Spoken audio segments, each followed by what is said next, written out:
ఏం చేస్తుంది 24 గంటలు ఫోన్ పట్టుకునే ఉంది. చూడు ఏం చేస్తాను. ఆగిపోయింది. ఎక్కడికైనా వెళ్ళిపోవడం, మళ్ళీ మావి వస్తే ఫోన్ ఆపేస్తారు. కాసేపు సరదాగా టైం పాస్ చేద్దాం అని చెప్పి కస్టమర్ కేర్ కాల్ చేసినా కానీ అబ్బాయిలు తగులుతున్నారు. ఇదేం అదృష్టం రా ఆయన.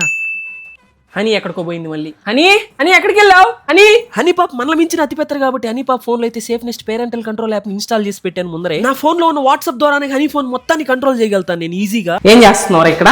నీకు ఎలా తెలుసు నేను ఇక్కడ ఉన్నానని? ఈ సేఫ్ నెస్ట్ యాప్ నేనైతే ఇన్స్టాల్ చేయడం వల్ల హనీ పాప ఇంటి డోర్ నుంచి బయట అడుగు పెట్టిన తర్వాత నుంచి ఏం యాప్ వాడుతుంది, ఎంతసేపు ఫోన్ చూస్తుంది మొత్తం అయితే నాకు తెలిసిపోతుంది. నేను ఇంత స్ట్రిక్ట్ గా ఉండడానికి reason national institute of mental health and neuro science Bengaluru వాళ్ళు అయితే ఒక స్టడీ చేశారు. ఆ స్టడీలో రోజుకు 4 hours కంటే ఎక్కువసేపు ఫోన్ చూసే పిల్లలు క్లాస్ రూమ్ లో క్లాసెస్ సరిగా వినలేకపోతున్నారు. అది మాత్రమే కాదు, దీని వల్ల ఇంకా లాజికల్ థింకింగ్, ఫోకస్ మీద అయితే గట్టి ఇంపాక్ట్ ఉంటుంది. సో మీరు కూడా నాలాగే ఈ సేఫ్ నెస్ట్ యాప్ అయితే వాళ్ళ మొబైల్ లో ఇన్స్టాల్ చేసి వాళ్ళ మెంటల్ హెల్త్ అయితే కాపాడండి.